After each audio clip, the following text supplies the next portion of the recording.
앞에 기도드리심으로 부활절 후 세 번째 주일 예배를 하나님 앞에 드리겠습니다. 나를 보내신 아버지께서 이끌지 아니하시면 아무도 내게 올 수 없으니 오는 그를 내가 마지막 날에 다시 살리리라. 선지자의 글에 그들이 다 하나님의 가르치심을 받으리라 기록되었은즉 아버지께 듣고 배운 사람마다 내게로 오느니라. 아멘. 우주 만물을 창조하시고 세상의 모든 나라를 권능으로 다스리는 하나님, 만물이 약통하는 봄날 아침에 저희들의 창조주 하나님께 찬양과 경배를 올려드립니다. 허비 있는 자마다 여호와를 찬양하라신 말씀을 따라 새 노래로 영광을 돌리오니 우리가 드리는 이 예배를 기쁘게 받아 주옵소서. 차가운 땅에 온기를 주신 것 같이 우리의 심령에 성령을 충만하게 허락해 주시고 메마른 땅에 단미를 내리신 것 같이 우리 영혼에 은혜의 단미를 흡족하게 내려 주옵소서. 죽음을 이기시고 부활하신 우리 구주 예수님의 이름으로 기도드리옵나이다.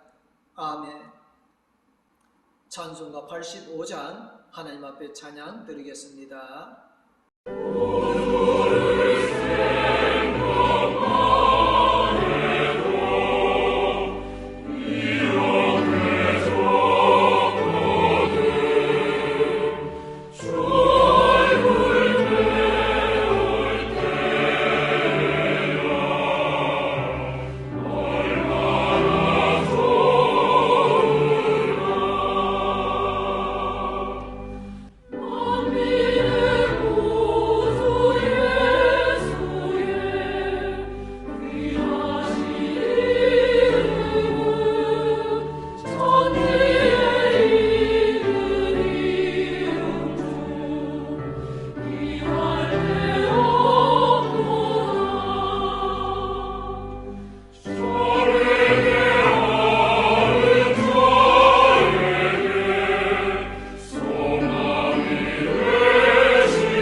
사도신경으로 신앙 고백하시겠습니다. 나는 전능하신 아버지 하나님 전지의 창조주를 믿습니다. 나는 그의 유일하신 아들 우리 주 예수 그리스도를 믿습니다. 그는 성령으로 잉태되어 동정녀 마리아에게서 나시고 본디오 빌라도에게 고난을 받아 십자가에 못 박혀 죽으시고 장사된 지 사흘 만에 죽은 자 가운데서 다시 살아나셨으며 하늘에 오르시어 전능하신 아버지 하나님 우편에 앉아 계시다가 거기로부터 살아있는 자와 죽은 자를 심판하러 오십니다. 나는 성령을 믿으며 거룩한 공교회와 성도의 교제와 죄를 용서받는 것과 몸의 부활과 영생을 믿습니다. 아멘.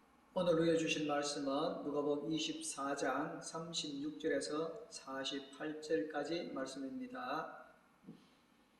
이 말을 할 때 예수께서 친히 그들 가운데 서서 이르시되 너희에게 평강이 있을지어다 하시니 그들이 놀라고 무서워하여 그 보는 것을 영으로 생각하는지라. 예수께서 이르시되 어찌하여 두려워하며 어찌하여 마음에 의심이 일어나느냐?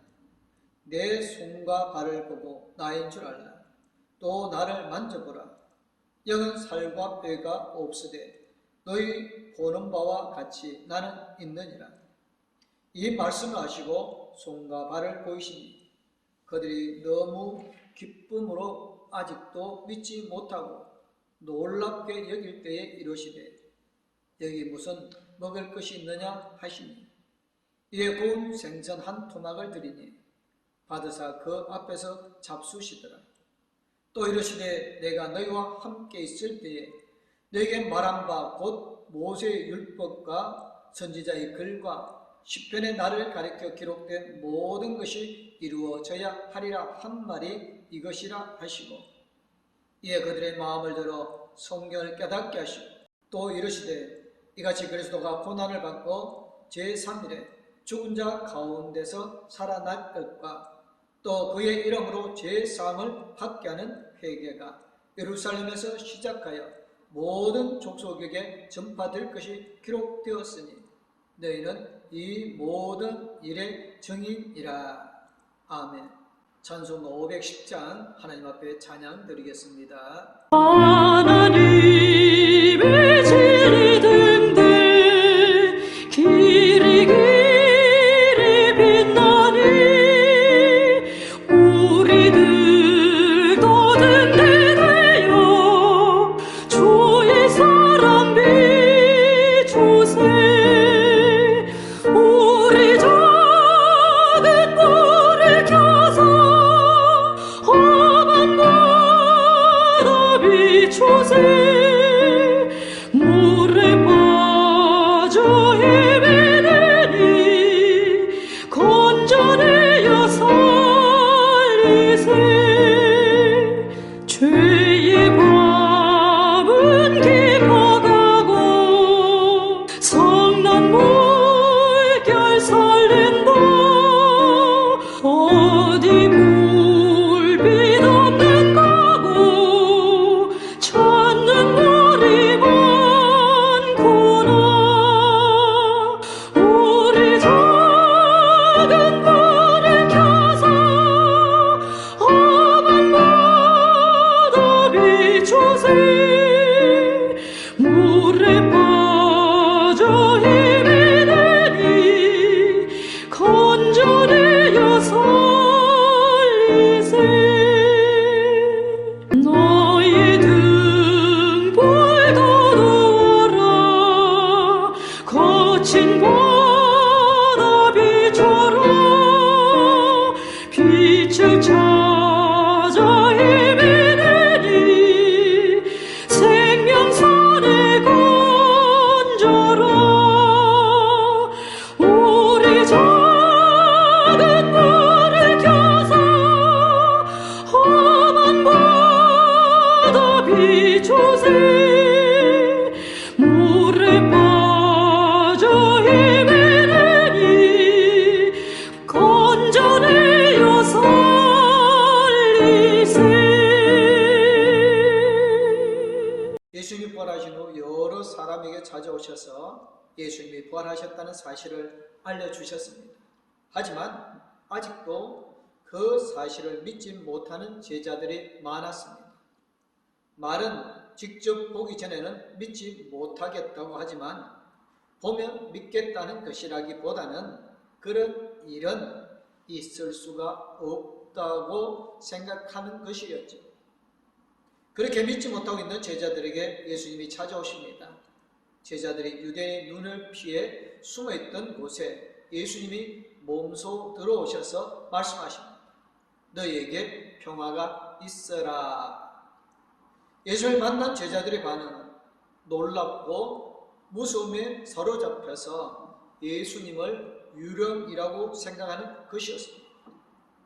제자들은 아직도 예수님이 부활하셨다는 사실을 믿지 못해서 예수님이 십자가에 돌아가신 그 예수님 일리가 없다고 생각했고, 그래서 지금 자기들 앞에 오신 예수님을 부활하신 예수님이 아니라 예수님의 유령이라고 생각했던 것입니다. 예수님은 제자들에게 자신의 부활에 대해서 구체적으로 증명해 주십니다. 먼저 예수님이 제자들에게 손과 발을 보여주십니다. 그리고는 만져보라고 하십니다. 아시다시피 유령은 육체가 없잖아요. 그래서 만질 수가 없다는 말이지요.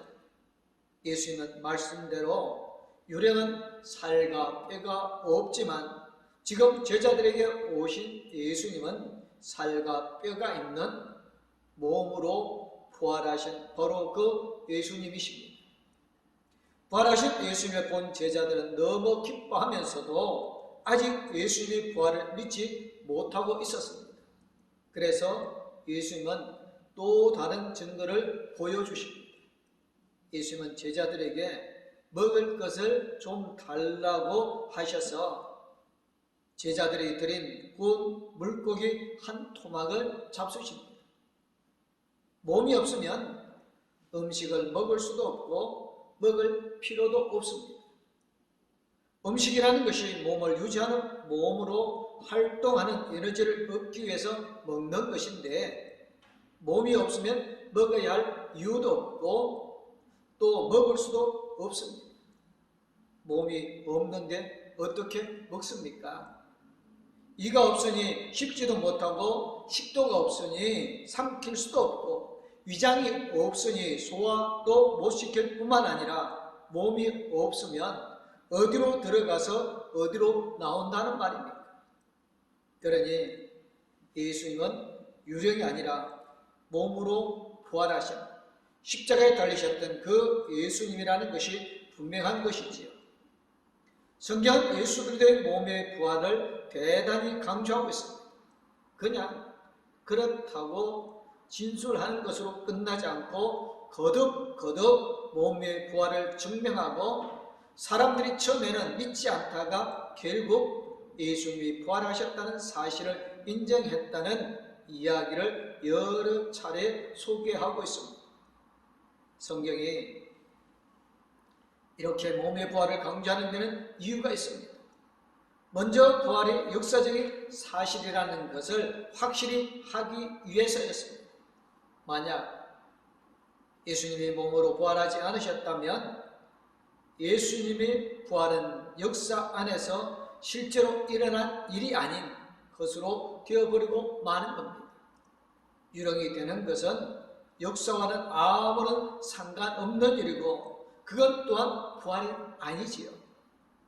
죽어서 유령이 되는 게 부활하고 무슨 상관이 있겠습니까? 만약 예수님의 몸으로 부활하지 않았다면 예수님의 부활 이야기는 아무 근거 없는 이야기가 되고 맙니다. 예수님의 몸으로 부활하지 않으셨다면 예수님이 죽었다가 다시 살아나셨다는 말을 할 수가 없는 겁니다. 예수님이 십자가에서 죽으신 것으로 끝난 겁니다. 몸으로 살다가 몸으로 돌아가신 분이 몸으로 다시 사신 게 아니면 부활이 아니지요. 성경에서 예수님의 부활을 강조하는 이유는 예수님이 역사와 사건 속에서 구체적으로 부활하셨다는 것을 말하기 위해서입니다. 성경에서 예수님의 몸의 부활을 강조하는 또 하나의 이유는 영지주의라는 이단 때문입니다. 성경의 가르침과는 전혀 상관이 없고 그리스도 철학에서 유래한 영지주의에서 몸의 가치를 부정합니다.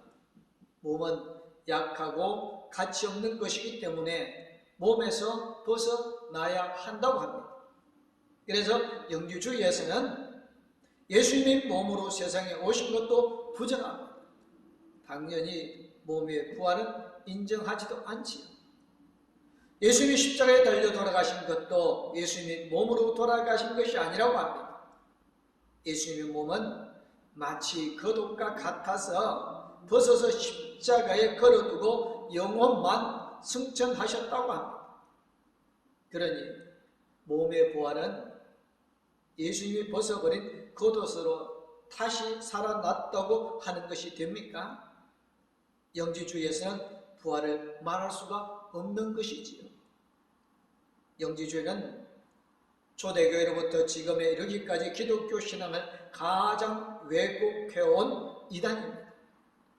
특히 몸으로 사는 삶, 그러니까 우리가 세상에서 살아가는 일상생활을 가치 없고 중요하지 않는 것으로 여기게 해서 기독교 신앙을 천박하고 비도덕적, 반사회적인 것으로 만드는 역할을 해왔습니다. 대표적인 사례가 구원파입니다. 벌써 세월호 출발한 지 7년째 되는 날인데요. 구원파가 세월호 사건 때문에 세상에 널리 알려지게 되었지요. 구원파 신앙이 바로 형제주의 그대로 담고 있습니다.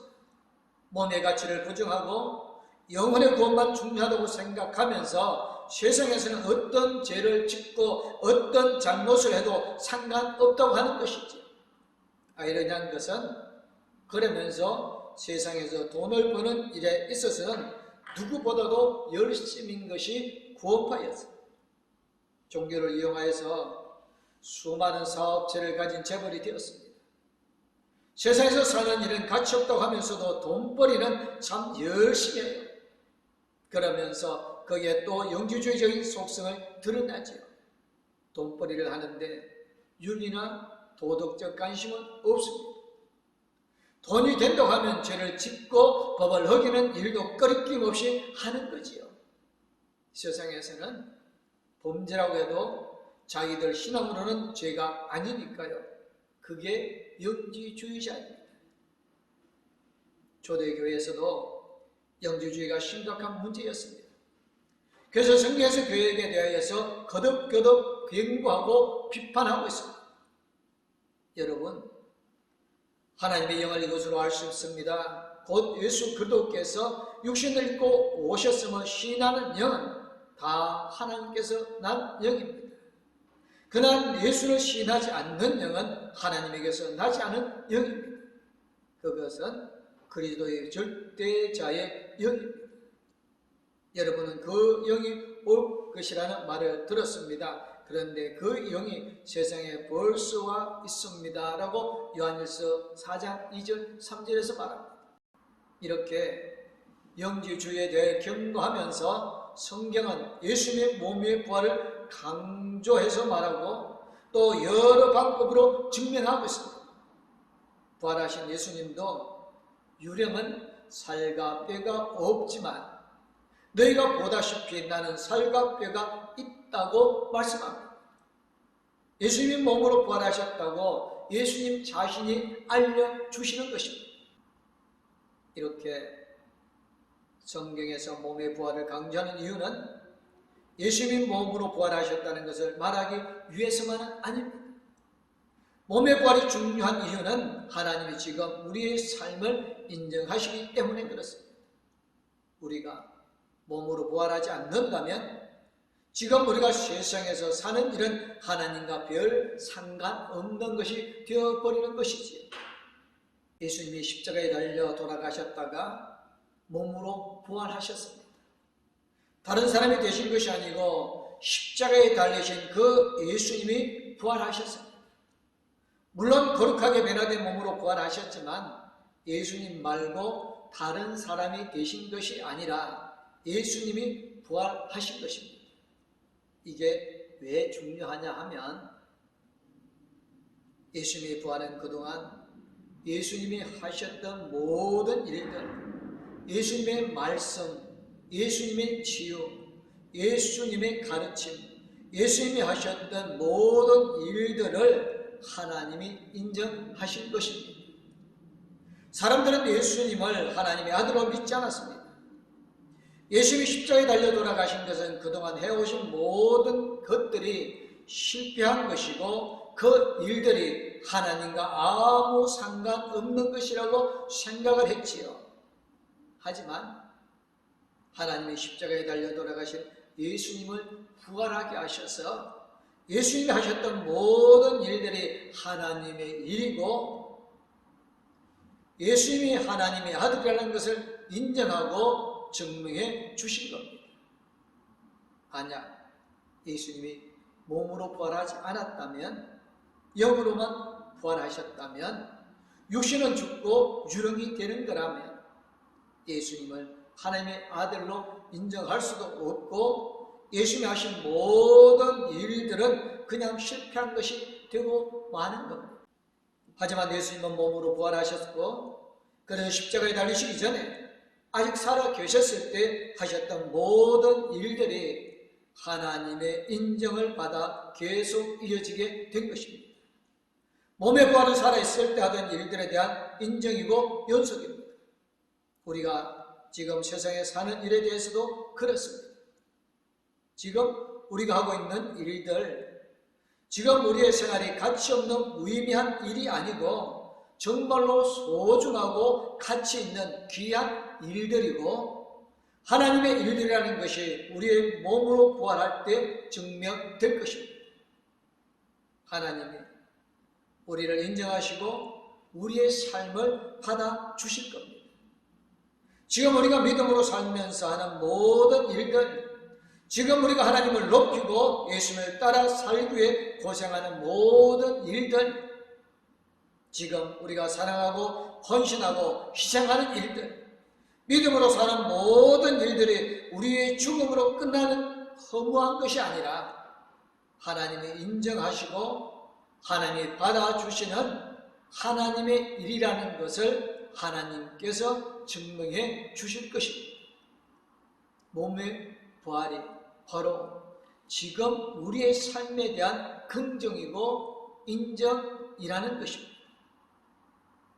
몸의 부활은 또 세상에서의 삶이 죽음으로 끝나는 것이 아니라 부활에 연속된다는 것을 말해줍니다.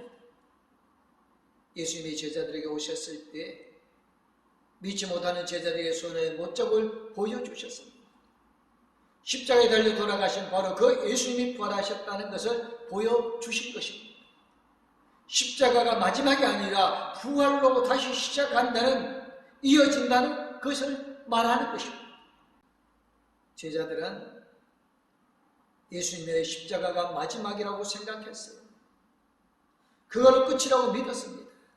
더 이상 없다고 생각했어요. 그래서 부활하신 예수님을 보고서도 알아보지 못하고 유령을 보고 있다고 생각했지. 유령은 다 끝난 뒤에 찾아오는 것이니까요. 하지만 예수님은 부활하셨습니다.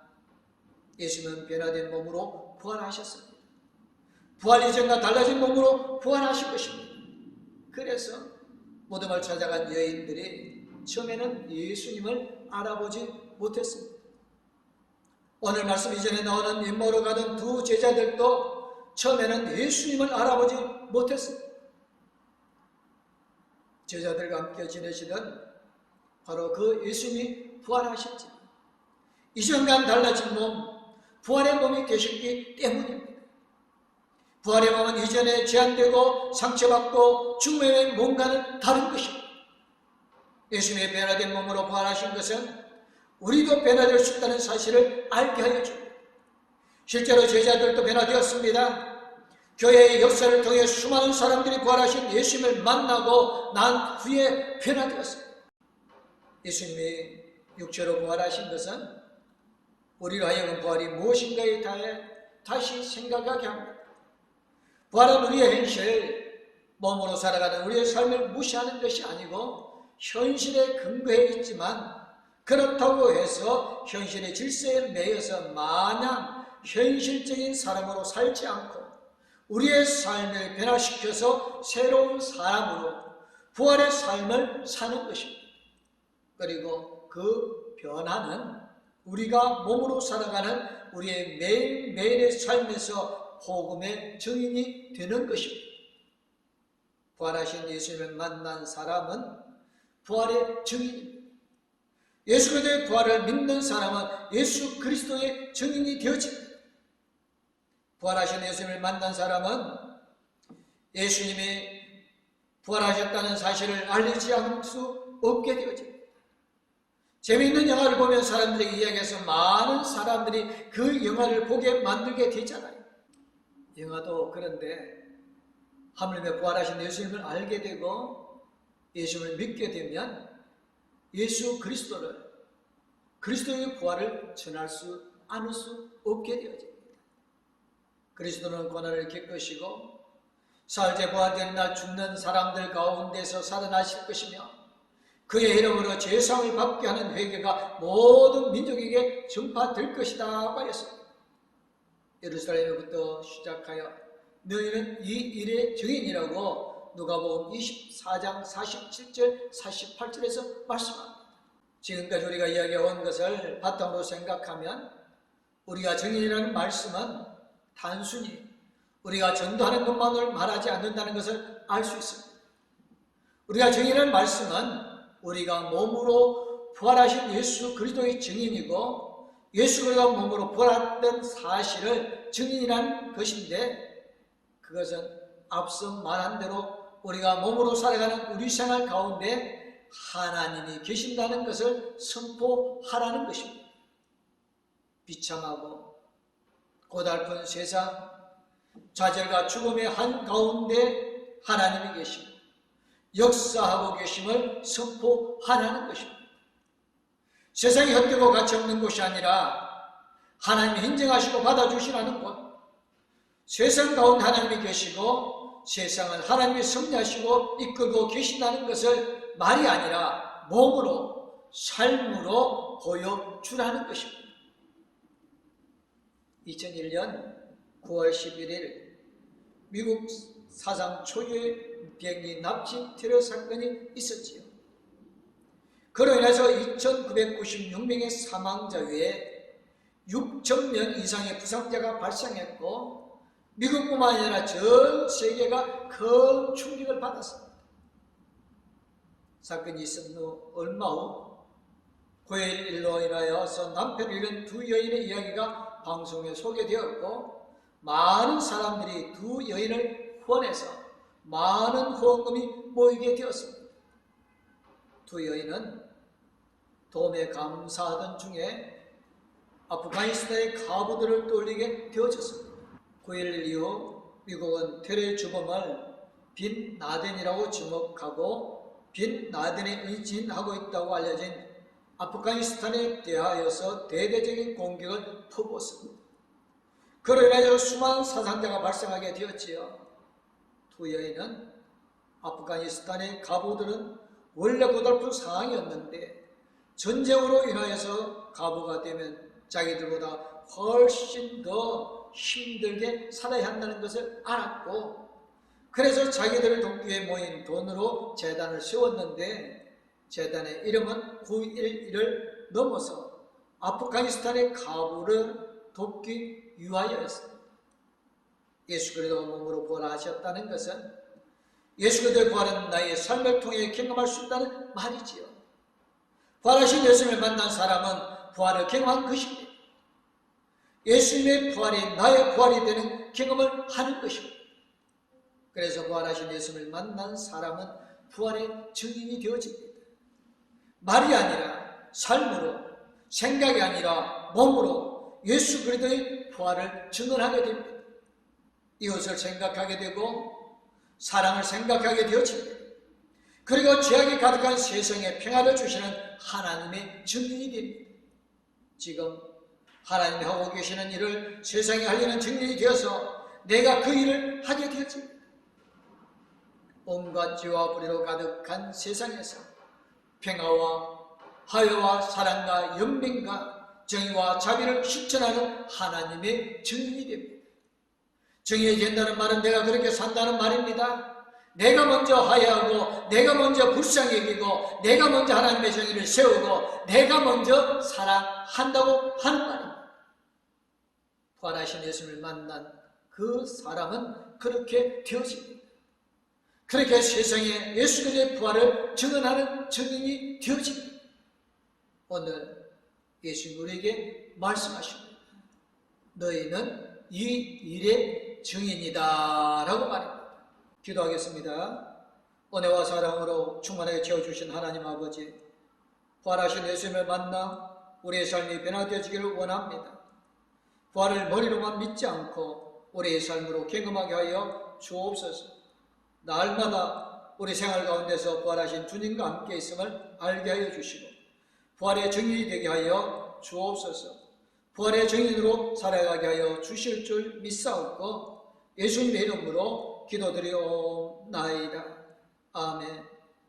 이제는 우리를 죄에서 건져 권하여 주시고 새 생명을 주신 우리 주 예수 그리스도는 우리의 부활의 능력을 알고 부활의 믿음으로 가도록 도와주실 하나님 아버지의 그 큰 사랑, 영원토록 우리와 동행해 주시고 인도해 주실 성령님의 감화 감동 위로 교통 충만하시며 부활의 신앙으로 부활의 삶을 살아가기를 원하는 봉독교회 모든 성도님들과 가족들 위해 이제부터 영원토록 함께하옵기를 간절히 축원하옵나이다.